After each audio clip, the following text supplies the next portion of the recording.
Jorge Juan i Santacília és un dels científics valencians més importants de tots els temps. Naix a Novelda en 1713 en el si d'una família acomodada. Després de realitzar els seus primers estudis, als 12 anys, ingressa en l'Orde de Malta com a patge del Gran Maestre. En Malta adquireix els coneixements bàsics de matemàtiques, enginyeria i navegació.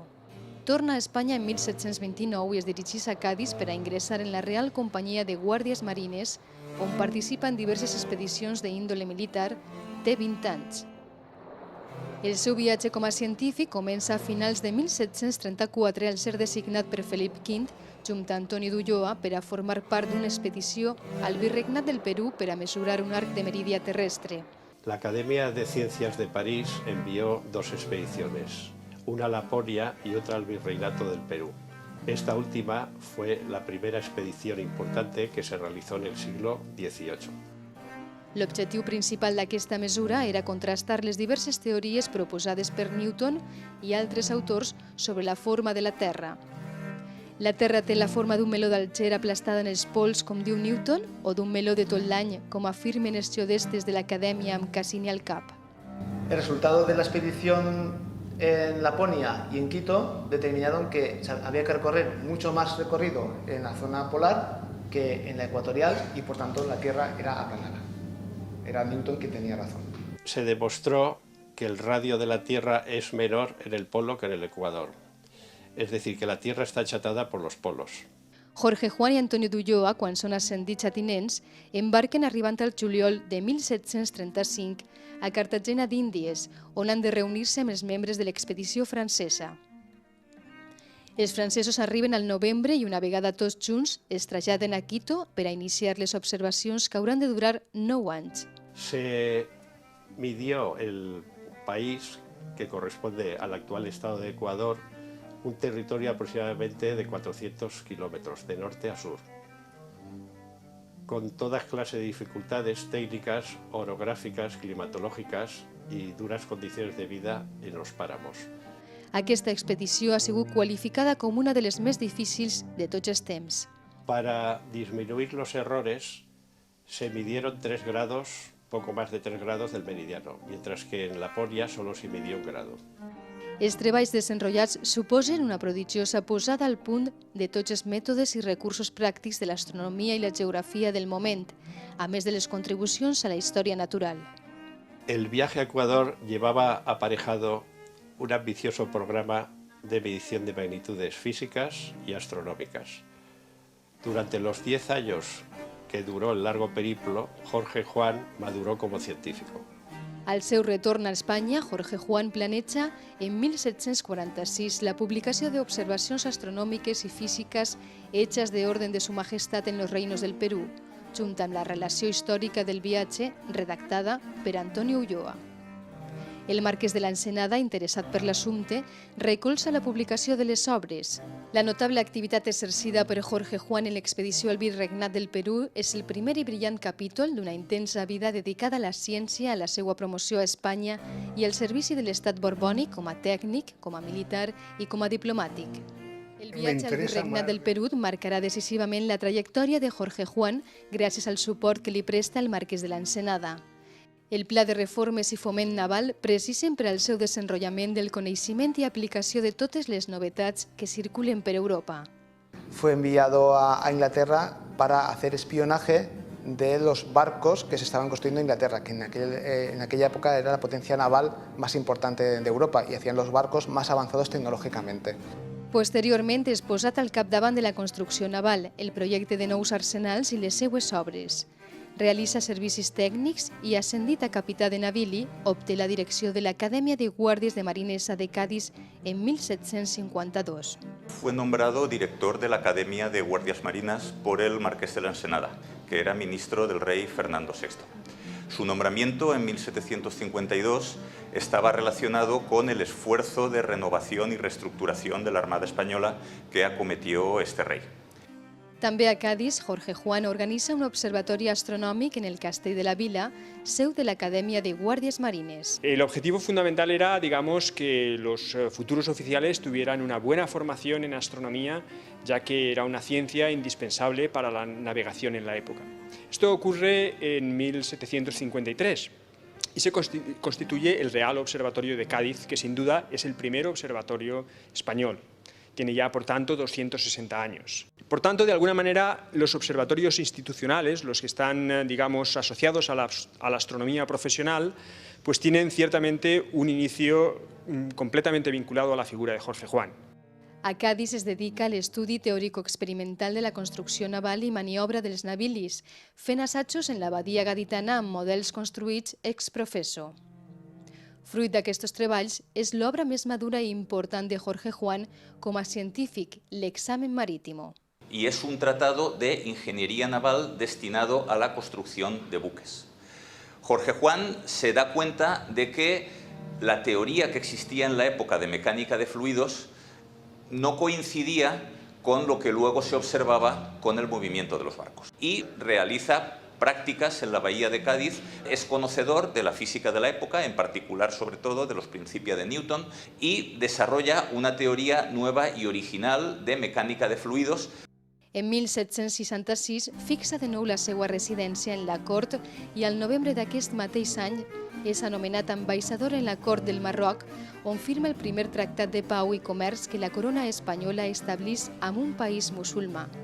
Tuvo el título curioso de embajador ante la corte de Marruecos, es decir, que tuvieron una actividad política importante. Y además fueron unos profesores magníficos. El ejército y la marina renovaron la forma de enseñar la ciencia. De nou a Madrid, en 1770 se li encomana l'organització i preparació dels plans d'estudis del Real Seminari de Nobles, institució creada per educar els fills de la noblesa. Potencia l'ensenyança de les matemàtiques, l'astronomia i la física, contractant professors altament qualificats. Jorge Juan mor a Madrid el 21 de juny de 1773. Va ser membre de la Royal Society de Londres, de la Real Acadèmia de les Ciències de Berlín, corresponent de la de París i conciliari de la de San Fernando. La seva activitat i la seva obra van contribuir de manera molt destacada a l'important avanç científic en l'Espanya del segle XVIII.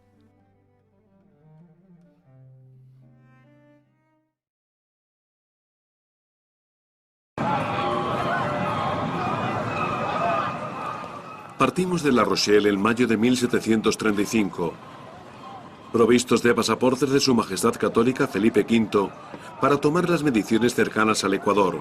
C'est très belle quand même, c'est un des meilleurs de Paris. Ah oui, bien sûr. Si on continue comme ça, on va être en retard. Merci bien, monsieur. Un equipo de hombres cargaron el barco Portefeuille con instrumentos científicos último modelo. C'est lourd? Oui, c'est lourd. On a besoin de tout ça, vous êtes sûr? Voilà. Y al mando de la expedición estaban algunos de los cerebros franceses más importantes. Pierre Bouguer, de 37 años, un matemático que fue niño prodigio y fue nombrado profesor Regius con tan solo 16 años.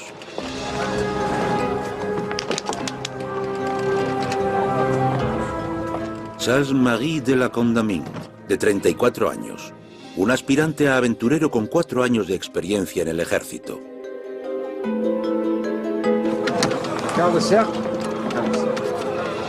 Y Louis Gaudin, un ambicioso matemático y astrónomo. Con 31 años era el más joven de los tres, pero se nombraría a sí mismo líder porque fue el que sugirió la expedición en primer lugar. Télescope? Très bien. ¿Qué de vêtements? Combien? 4 pour nous. Con sus delicados instrumentos científicos y su elegante atuendo, aquellos hombres eran la antítesis de los toscos exploradores. Vous avez une belle perruque, monsieur Bouguer. Oui, la plaque des nuages. Ne touche pas, hein? Je pense que c'est vivant. Oh oui. Ça vient des meilleurs fabricateurs en Paris. Ah, bien sûr, bien sûr. Le meilleur fabricateur de Paris. Voilà, monsieur. Ah, monsieur Soniergue. Vous êtes prêt? Oui, oui. Très bien. Monsieur, on est prêt à partir. El equipo apenas había ido más allá de los bulevares de París y ahora se dirigían al otro lado del mundo. C'est les meilleurs. Alors, viens ici, petit peu.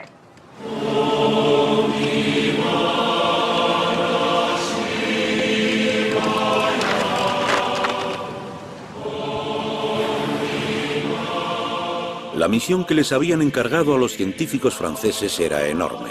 Nada menos que tomar la medida de la Tierra entera.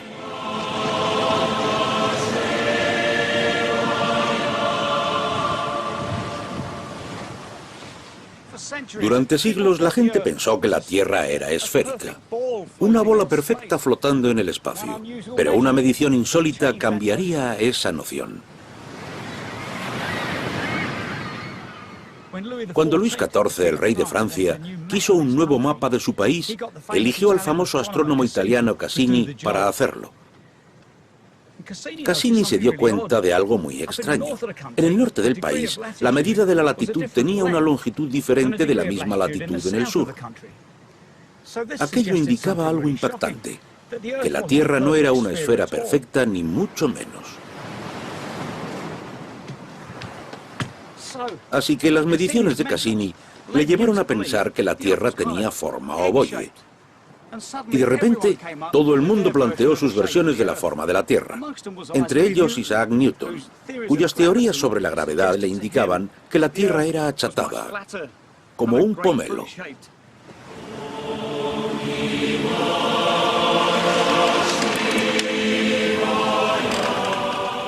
Se convirtió en el tema candente de la época. Era el siglo de las luces, una época fanática del conocimiento. Y conocer la forma de nuestro planeta era algo crítico. La disputa entre Cassini y Newton se hizo tan violenta que enviaron a estos hombres a solucionarlo. Y aquello llevaría a nada menos que a la práctica medición de la curvatura de la Tierra. Aquella expedición no tenía precedentes. Representaba el pináculo del siglo de las luces, una nueva era de ciencia experimental. Los científicos mismos la llamaban la expedición más importante jamás vista.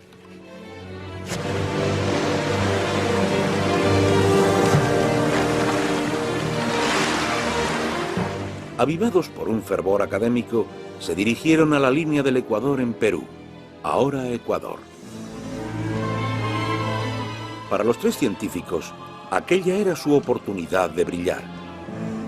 Bouguer podría recuperar la gloria de que gozó en su juventud, mientras que la Condamine y el ambicioso Godin podrían adquirir la fama. Y para todo eso, estaban dispuestos a dar 3 años de su vida.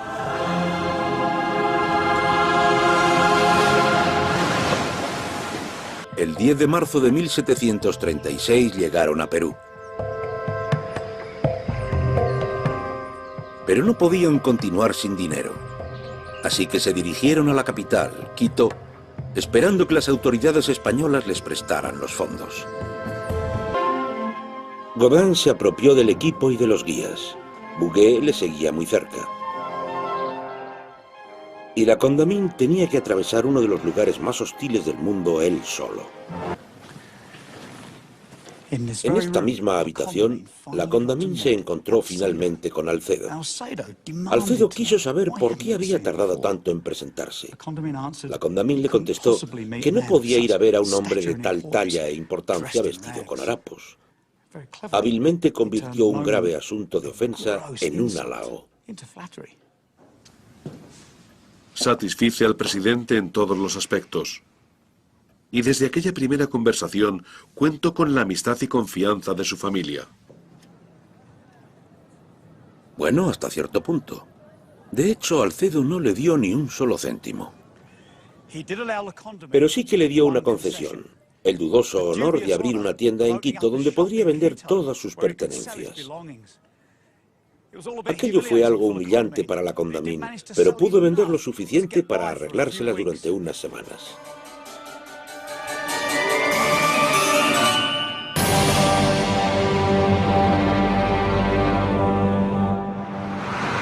Lo que le pareció a la Condamine una victoria no les dejó mucho mejor. 18 meses de expedición a 10.000 kilómetros de casa y casi totalmente arruinados. Y aún no habían hecho ni una medición científica. Parecía que sus esperanzas de gloria científica se iban desvaneciendo. Y las cosas iban a ponerse mucho peor.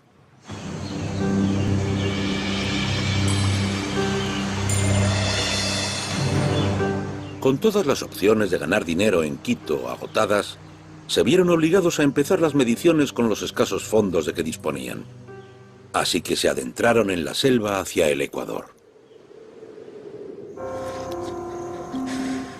A los pocos días, Coop, el miembro más joven del equipo, sufrió un colapso. No, je suis prêt. El cirujano de la expedición, Senier, sospechó que sería malaria y le administró el tratamiento más frecuente de la época, sangría y purga. Donne-moi ta main. T'es prêt?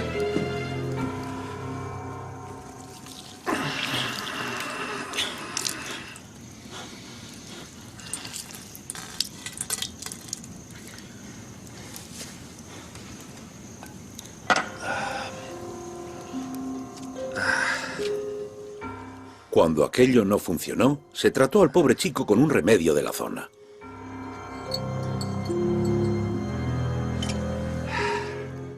Un limón relleno de pólvora y pimienta de Guinea se introduce en el ano y se cambia 2 o 3 veces al día Prêt dans 2 minutes.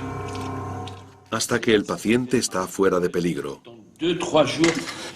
Allez. Tourne. Allez, tourne-toi.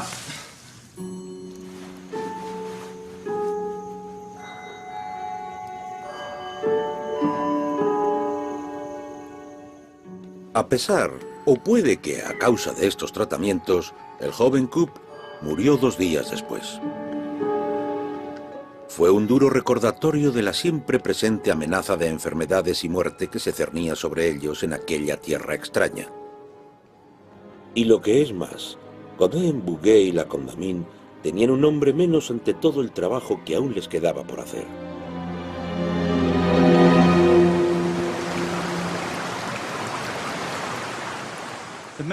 A los hombres les entristeció la muerte de Couple, pero no se desanimaron. En parte porque eran hombres muy decididos, pero también porque una muerte prematura era algo frecuente en aquellos días. La vida seguía. Pero antes de que la expedición pudiera continuar, debían solucionar sus graves problemas de dinero. Y a la Condamine se le ocurrió un extraordinario plan. A pesar de sus problemas en la selva tropical, se ofreció voluntario para ir a Lima a conseguir fondos. Y aquella ciudad se encontraba a la tremenda distancia de 2000 kilómetros.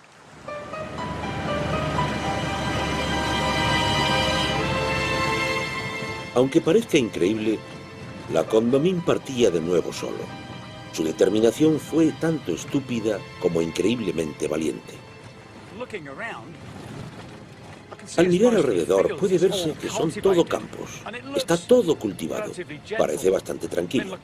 Pero en la época de la Condamine todo esto era una selva tropical y debió de ser muy difícil caminar por aquí. Incluso ahora es difícil. En aquella segunda caminata hizo otro importante descubrimiento. Vio cómo la gente extraía una quinina química natural de la corteza de la quina. Y aquello le intrigó. En el siglo XVIII la malaria aún era endémica en Europa, y se pensaba que la quinina era uno de los tratamientos, pero estaba rodeada de misterio porque a veces funcionaba y otras no. El botánico Pablo Lozano me llevó ante una quina para explicarme el porqué. Esta tiene la corteza roja, pero hay 2 tipos más de corteza, una amarilla y otra blanca. Vale, una misma quina tiene diferentes cortezas. No, son diferentes tipos de quina. Ah, son diferentes, sí. Vale. Entonces, si comiera un poco de esto, me protegería de la malaria, ¿no? Sí. ¿Está amargo? Sí. Ha tenido suerte porque es la corteza roja. Es la que más quinina contiene. En el siglo XVIII había cierta confusión sobre las especies. Aquí en Perú, la gente sabía que de las 3 especies de quina, solo esta que tiene la corteza roja era efectiva contra la malaria. Pero en Europa no lo sabían. Así que los peruanos y los comerciantes hacían un buen negocio mandando cualquier tipo de corteza a los confiados europeos. Así que la Condamine llegó y se dio cuenta de que de los 3 tipos de corteza, uno era mejor que el resto. Sí, pasó 3 días hablando con la gente de la zona y al final identificó la especie efectiva, la corteza roja. Creo que es fantástico que en solo 3 días descubriera algo tan importante.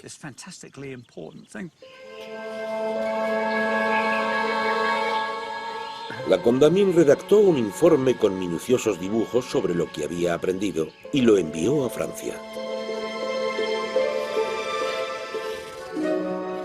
Por primera vez, los médicos podían usar la quinina de forma fiable.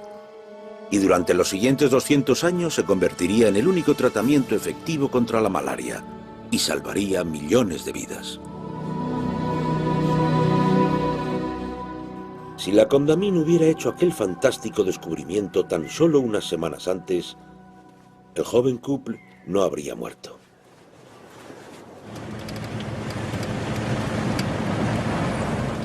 La Condamine continuó hacia Lima para conseguir dinero para la empobrecida expedición. De todo el grupo francés, creo que tengo más afinidad con la Condamine, porque él quería ser realmente un explorador. Y creo que compartimos ese amor verdadero por la sensación de aventura y los nuevos lugares. Pero él tenía un verdadero sentido de aventura, un cierto don. Tenía una bonita chispa en su interior.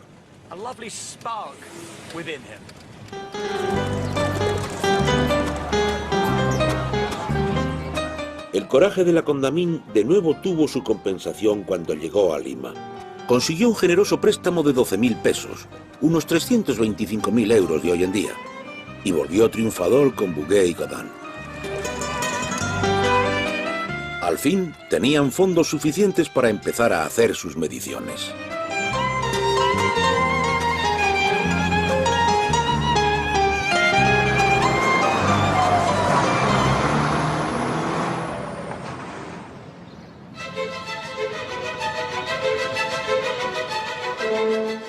Por fin, después de 18 meses de enfermedades y muertes y de la pérdida de sus fondos, consiguieron llegar al Ecuador, su destino.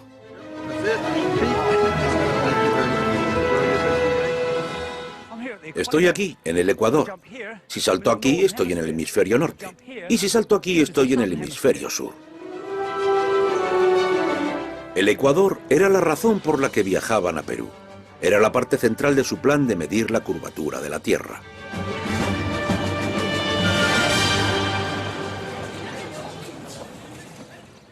Su misión era llegar aquí, al Ecuador, medir el grado de latitud y compararlo con una medida que ya se conocía del norte de Francia. Y viendo la diferencia entre ambas, podrían determinar la forma verdadera de la Tierra. En teoría parece sencillo. Perfecta. Pero aquel plan requería escalar una de las montañas más grandes del mundo.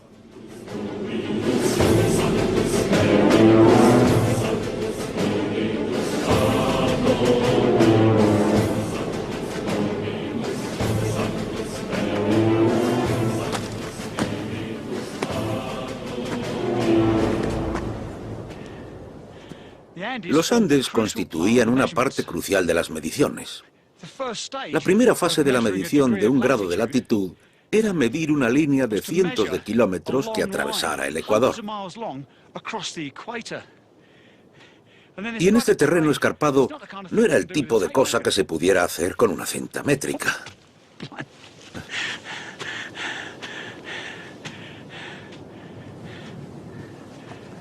En lugar de eso, calcularían la longitud de la línea matemáticamente, usando la altura de los Andes para las observaciones. El plan era usar la triangulación, que es la trigonometría sencilla.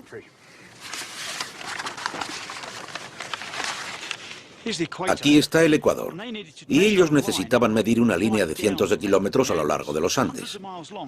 Para hacerlo subirían a 3 picos y colocarían marcadores en la cima para que se pudieran ver claramente desde otras montañas.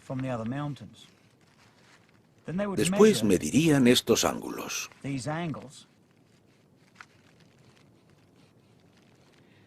Y cuando supieran todos los ángulos, podrían calcular fácilmente la distancia entre las montañas. Entonces subirían a algunas montañas más y medirían sus ángulos y seguirían esta cadena de triángulos durante toda la longitud de los Andes. De esa manera, podrían medir con precisión una línea de cientos de kilómetros. Después observarían las estrellas desde cada extremo de la línea para ver a cuántos grados de latitud correspondía a su longitud. Y así calcularían la longitud sobre el terreno de un grado de latitud para revelar la forma de la Tierra. Honnêtement, tu commences à casser mes couilles. Oh, vraiment? Oui. Alors voilà, c'est tout. Aunque estaban totalmente entregados a aquel plan científico, sus peleas continuaban.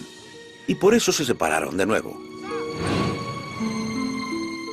Godin se fue por un lado y los más diligentes Bouguer y La Condamine se fueron por otro.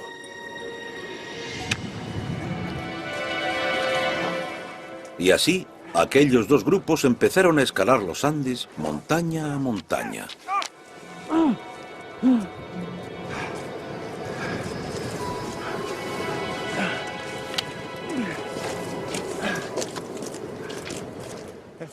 La primera montaña demostró ser un principio realmente duro. Este es el Pichincha, un enorme volcán. Mide casi 4.800 metros. No tenían ni idea de la escala de esto. No sabían dónde se estaban metiendo. Aunque creo que eso era algo bueno. Quizás si lo hubieran sabido, no habrían venido. Subieron penosamente hasta la cima donde pensaban colocar el marcador para su primera observación.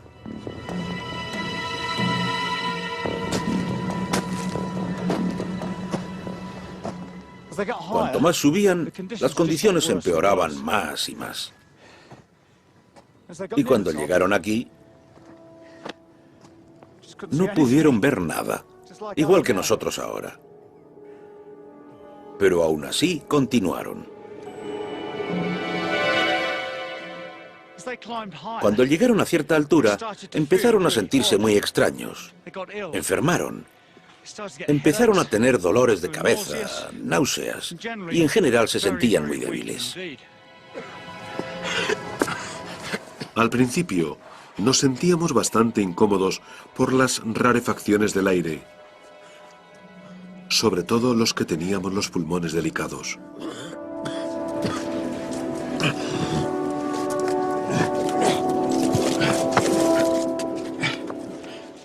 Lo que no sabían era que estaban sufriendo el mal de altura. Algo que también me está afectando a mí ahora mismo. Pero yo tengo experiencia como escalador, así que sabía lo que me esperaba. Y por tanto se puede planear, puedo llevar oxígeno, o tener un plan de aclimatación a las alturas y escalar más despacio. Ellos no sabían nada de esto, así que seguían adelante sufriendo los peligrosos efectos del mal de altura, que ahora sabemos que pueden ser mortales.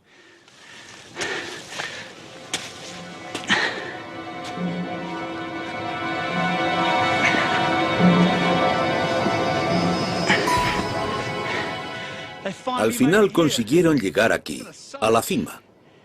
Y las condiciones debieron ser más o menos así. Mucho frío y ninguna visibilidad.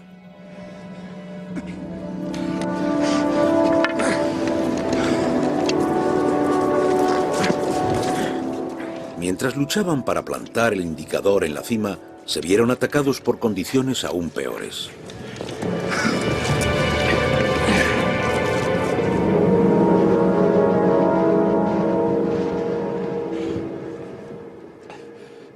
Teníamos muchísimo frío. Allí, mirándonos el uno al otro, con la ropa, las cejas y las pestañas cubiertas de hielo, nos brindamos un espectáculo singular.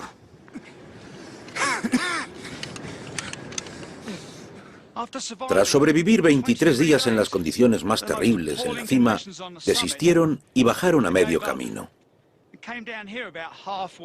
No era una posición muy buena, pero podrían hacer sus mediciones y sobrevivir. Les había costado unos 4 meses hacer una medición, y aún les quedaban otras 25 montañas. Pero, movidos por su obsesión científica, regresar era algo inconcebible para ellos.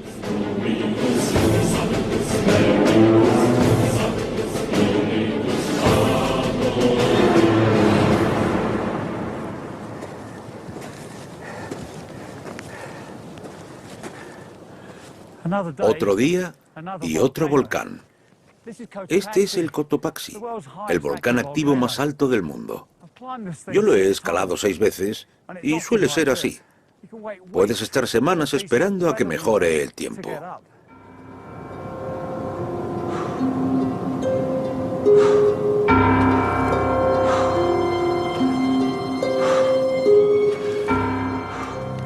Mientras las condiciones se hacían cada vez más duras, se dieron cuenta de que la misión duraría mucho más de lo que habían previsto. Pero aún así, se negaron a abandonar. Esperaron días o incluso meses a que el tiempo mejorara y así poder hacer las mediciones. Así que tuvieron mucho tiempo para pensar. Y durante esos meses, a la Condamine se le ocurrió una gran idea. Era lo último que se te ocurriría pensar en lo alto de una montaña. Fue una idea que transformaría tanto la ciencia como la vida diaria y que todavía tiene mucho impacto hoy en día. La fundación del sistema métrico decimal. Larry Ferrero, un historiador científico, lo considera como una de las contribuciones más importantes de la Condamine. Muy bien, gracias. Menudo mercado.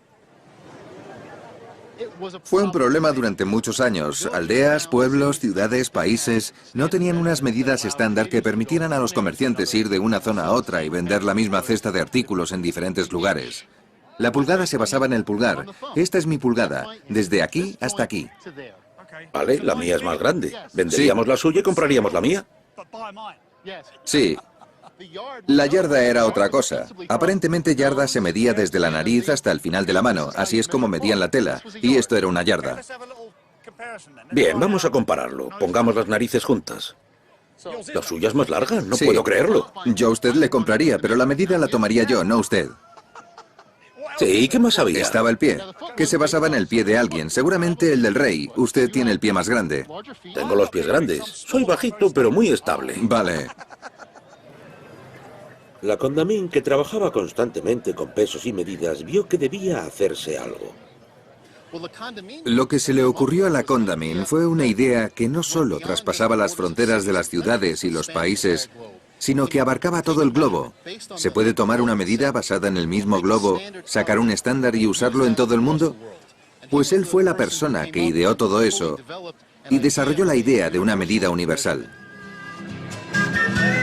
Aquella revolucionaria idea fue la base para el sistema métrico. Y en 1793 el metro se definió como la 10.000.000ª parte de la distancia entre el Polo Norte y el Ecuador.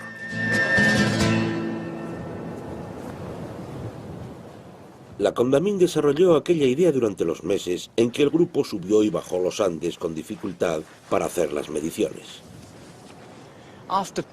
Después de 2 años en las montañas, acabaron la triangulación midiendo una línea de cientos de kilómetros a lo largo de los Andes. Y a pesar de que como grupo nunca trabajaran juntos, como científicos eran insuperables. Y aunque lo aprendieran por las malas, al final llegaron a ser expertos en aquel medio hostil. Con las medidas del terreno terminadas, solo les quedaba la observación de las estrellas. Parecía que pronto acabarían.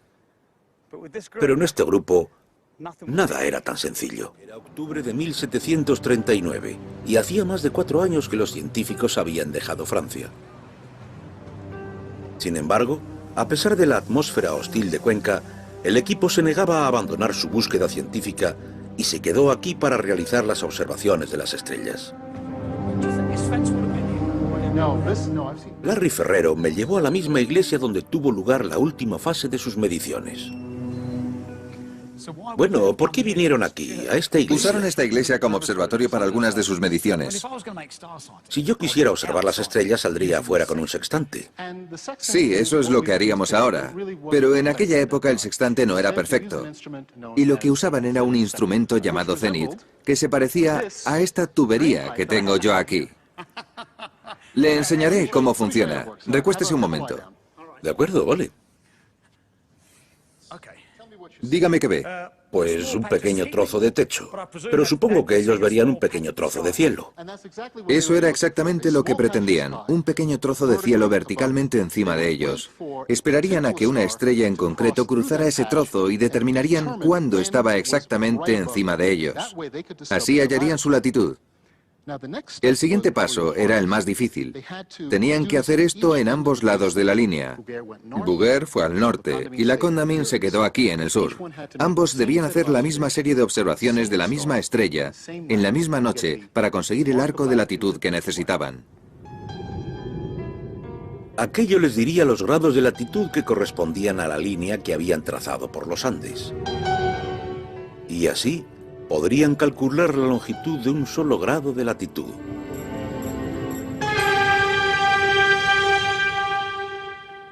¿Y cuánto tiempo les costó hacer aquellas mediciones? Cada serie de observaciones les podría costar semanas o incluso meses. Al final les costó años, 3 años en realidad. Así que les costó 3 años hacer algo que nosotros podríamos hacer ahora mismo con mi GPS en un par de días. Eso es, o incluso en segundos. Pero tras aquellos largos 3 años, al fin complementaron las observaciones.